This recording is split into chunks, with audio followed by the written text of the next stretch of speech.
In this video, I am going to explain about preparation and standardization of 0.1 molar sodium hydroxide solution. Okay, let's see. Preparation and standardization of 0.1 molar sodium hydroxide. First, I will tell you the basic principle involved in this standardization. Then after, I will explain how to prepare 0.1 molar sodium hydroxide solution. Then I will explain the standardization procedure. Okay, let's see the principle. The basic principle involved in this standardization is known as acidimetry. What is meant by acidimetry? The basic principle involved in this standardization is known as acidimetry. Means, okay, standardization nothing but determination of concentration. Okay, standardization nothing but determination of concentration or strength. Okay, standardization nothing but determination of concentration or strength by using standard solution. Here we are going to determine standardization of sodium hydroxide solution. Means we are going to determine the strength of sodium hydroxide solution. Here we have to prepare 0.1 molar sodium hydroxide solution.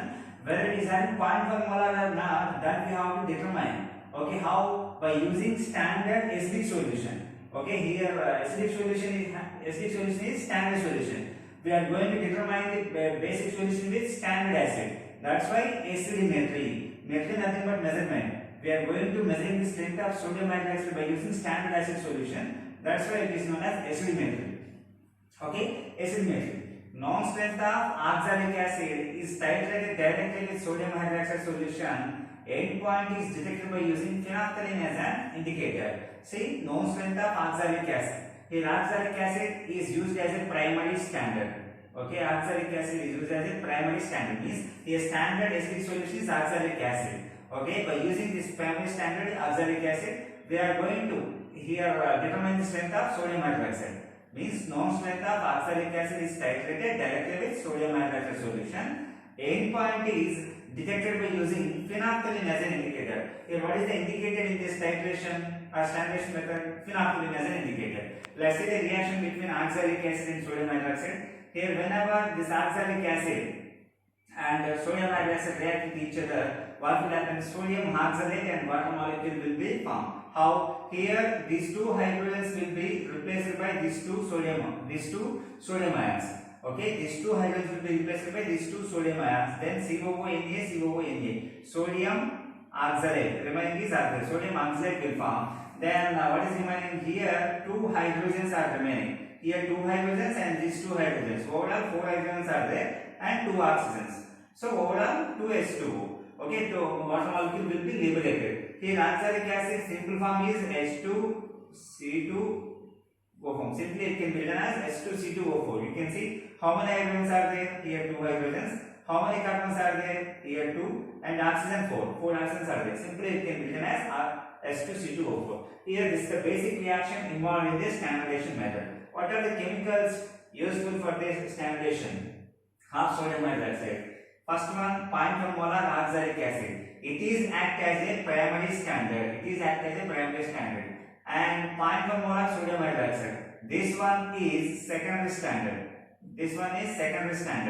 Then phenolphthalein. It is used as an indicator. Generally, secondary standard solutions are not having very pure. Okay. Here, secondary standard solution strength can be determined by using primary standards only. Okay, these are the chemicals.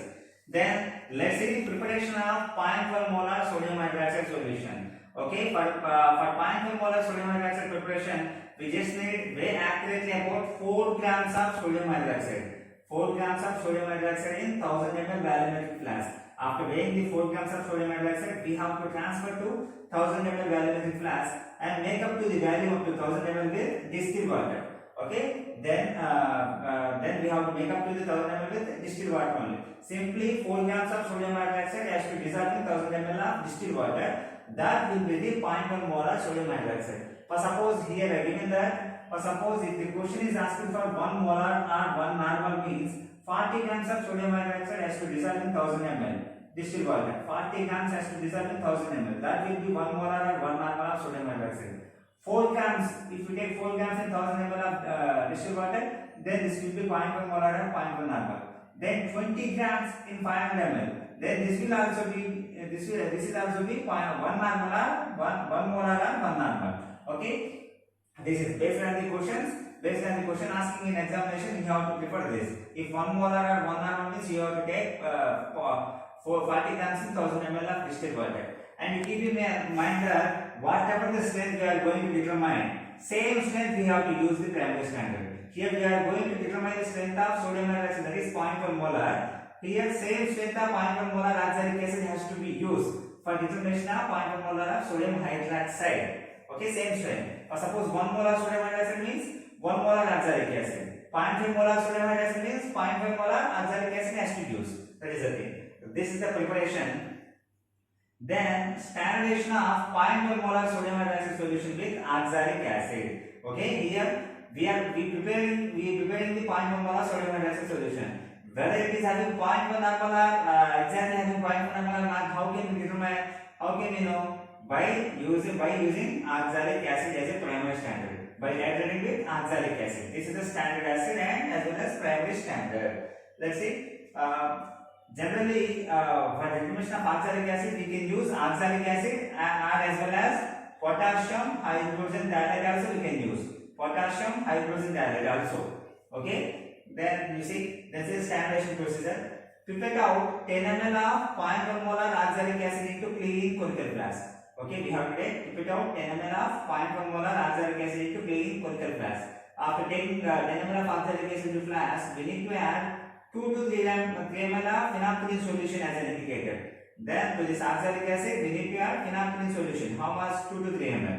Then titrate the contents of flask with 0.1 molar sodium hydroxide solution until get pink color as an endpoint. Means okay, after taking oxalic acid and phenolphthalein in conical flask, burette is filled by 0.1 molar sodium hydroxide.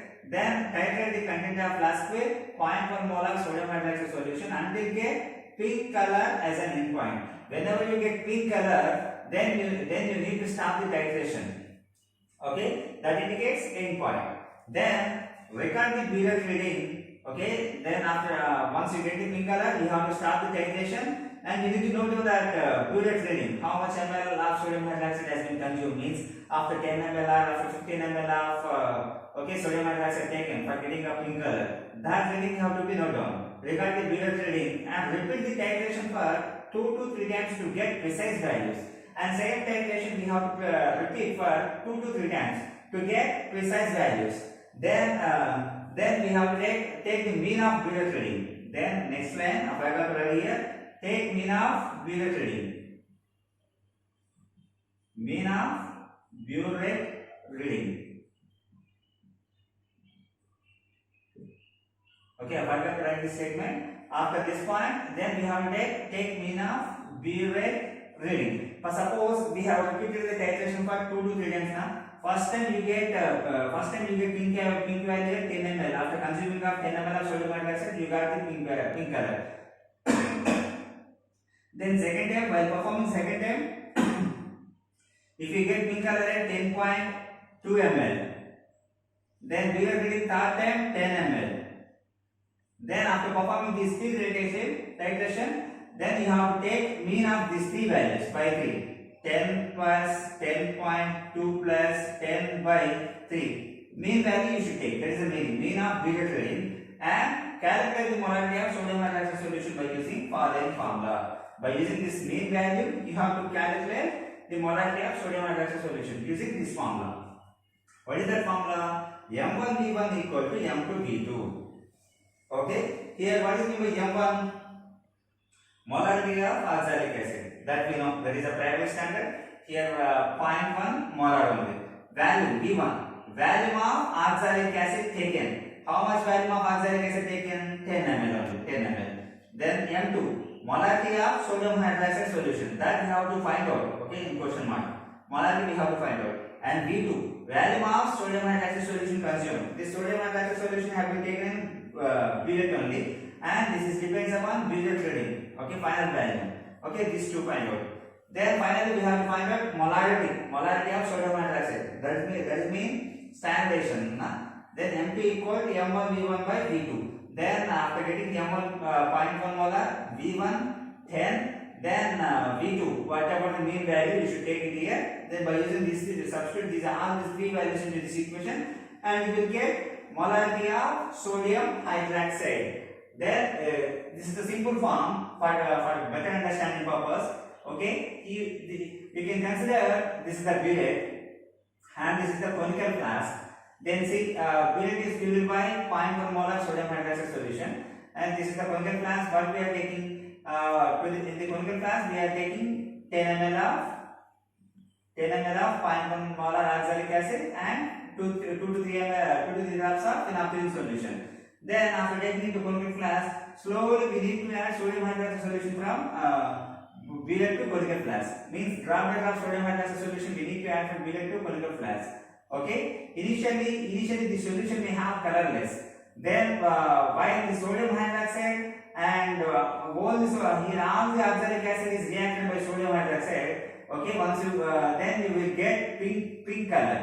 Then you get pink color. That indicates all the oxalic acid has been reacted with sodium hydroxide solution. Then once you get pink color, you have to stop the titration and you have to record the Buehler reading. How much ml of sodium hydroxide has been consumed. Then you need to repeat the titration for 2 to 3 times and to get precise values. Then take mean of the Buehler reading and calculate molarity. And this is the basic concept of preparation and standardization of 0.1 molar sodium hydroxide solution. Here we keep in mind that standardization nothing but determination of concentration or strength. Here standardization of sodium hydroxide means we are determining the strength of sodium hydroxide solution, whether it is having 0.1 nanomolar or none. Okay, how we will determine? By using primary standard. Here sodium hydroxide is a basic solution. What is the primary standard? Oxalic acid. It is a primary standard. That is the thing. Thank you very much.